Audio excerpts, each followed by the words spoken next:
In the early 1990s, I began building N and Z scale model train layouts with preformed layouts by Nock and Kibri. Both manufacturers produced a variety of layouts ranging in size and number of trains you could run on them. Unfortunately, Kibri stopped producing preformed layouts, I think in the early 2000s. I built every N and Z scale layout Kibri made, and in this video, I'm going to show each of them from the Kibri 1994-95 catalog, pictures of how I built them, and finally show my favorite Kibri layout of all time in action. Kibri manufactured several layouts that could be built in either N or Z scale, however only one that was designed for just Z scale, the Ammergau, model 7998. The layout size was 100 by 75 centimeters and consisted of 3 tunnels and 2 detachable units and 4 bridges.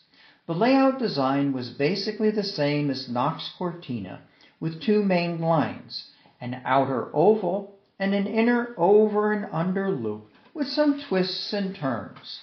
The main advantages of the Ammergau over the Cortina were that the Ammergau was wider and the outer loop traversed the tunnel, unlike the Cortina.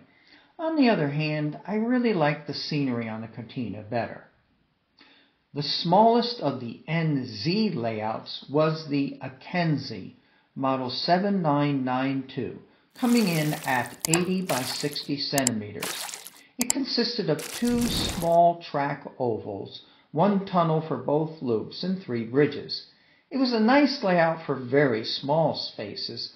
However, the design fit perfectly as an extension for the next up in size NZ layout called the Hearts. The Hearts, model 7980, was 125 by 60 centimeters and had 2 tunnels, both over the outer oval loop, and 4 bridges. The inner loop was just an over and under figure 8. A long siding in the front could be connected to the Akenzi with a return track on the other side of the layout. I built the Hearts and Akenzi together, which led to a 3 mainline layout. I'm sorry my poor camera at the time in the 90s did not take a better picture. Next up in size was the Regi, model 7984. With dimensions of 140 by 80 centimeters. This is my favorite layout because there are 3 main lines with 2 parallel outer loops that cross over a bridge and go through 4 tunnels on 2 levels. The innermost line traverses a mountain and is designed for a trolley or a cog railway with a reversing unit. There is room to build 2 villages, and as you can see, ample room to place a turntable with some exit tracks. Of all the Nock and Kibri preformed layouts I've built, this is the one that I think best combines 2 long mainline track runs with substantial space for numerous scenic details in a modest-sized layout. The addition of a 3rd reversing track line going up and down the mountain greatly adds to the scenic interest of the layout.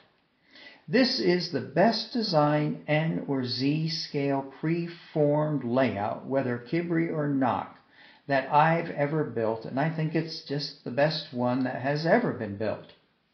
It's too bad Kibri went out of the preformed layout business. Maybe Nock will acquire the rights from Kibri to manufacture this again. Ha! No way. Next up is the Taunus, model number 7986. It is a unique layout in that it was packaged with a detachable tunnel and 2 75 by 80 centimeter layout sections that the builder would have to join together. One section was fairly flat with little scenic detail.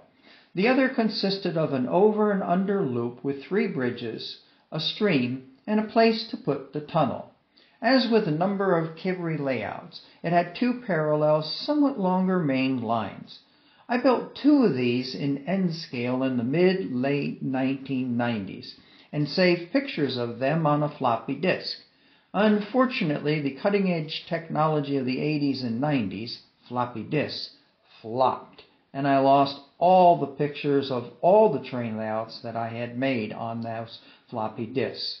Of all the Kibri N and Z layouts, this is probably my least favorite. It just didn't have the scenic appeal of the other ones. While the 150 by 80 centimeter Taunus was my least favorite, the same sized layout, the Franconia, model 7994, was one of my favorites. This really neat layout had 3 tunnels and several bridges, including parallel viaducts. The Franconia packed a lot of train running room into a modest-sized layout. I built this in both N and Z scale. The front grades for Z-scale layouts, for Z-scale locomotives, are a bit steep. That's the front part by the green bridges, and I experienced some slipping and stalled trains.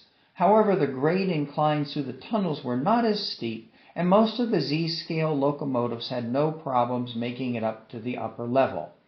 The drawback to this layout for me was I just didn't have a good place for putting in a turntable. Since I exclusively run steam engines, I always want to put in a turntable on my layouts. Nevertheless, the Franconia was a very good option for building an interesting layout with a lot of scenic appeal and a relatively modest area. The largest of the Kibri N-scale layouts was the Odenwald, model 7996, with a length of 200 centimeters and the standard 80 centimeter width of many of the NZ scale layouts. Like the Taunus, the Odenwald came in 2 sections that needed to be screwed together. It featured 3 tunnels, 2 viaducts, and a couple of bridges. As seen in the picture, there was room for a good-sized town on one end and a castle on the other end. I first saw this layout in a series of articles written by the owner of IBL Products, and found that in Markland magazine. I had purchased several layouts from IBL, and knowing that the Odenwald would be hard to ship, I contacted the owner, Dave, and asked him if he'd be willing to trade the Odenwald for an Ammergau and a Knock briefcase layout. He agreed, and I drove up to his place, completed the swap, and brought the Odenwald to my home. He had built most of it, and I added more details and an obligatory turntable. I really liked the layout. It was in Z scale, but unfortunately I was offered a new position as a professor, and my wife and I realized that we could not move the layout along with our other possessions with any hope that the layout would arrive intact. So, regrettably, I sold it. Well, that's life. Sometimes fortune smiles on you, sometimes not. I wish Kibri was still in the layout business, but at least I won't have to fight the temptation to buy one again. Moreover, I was able, it seemed almost miraculously, to acquire my favorite one of the models, the Rigi. So, all's well that ends well. I'll end this video with the Rigi in operation and say adieu on a happy note. Thanks for watching, and please subscribe to our channel and hit that like button. Have a blessed day. Thanks again.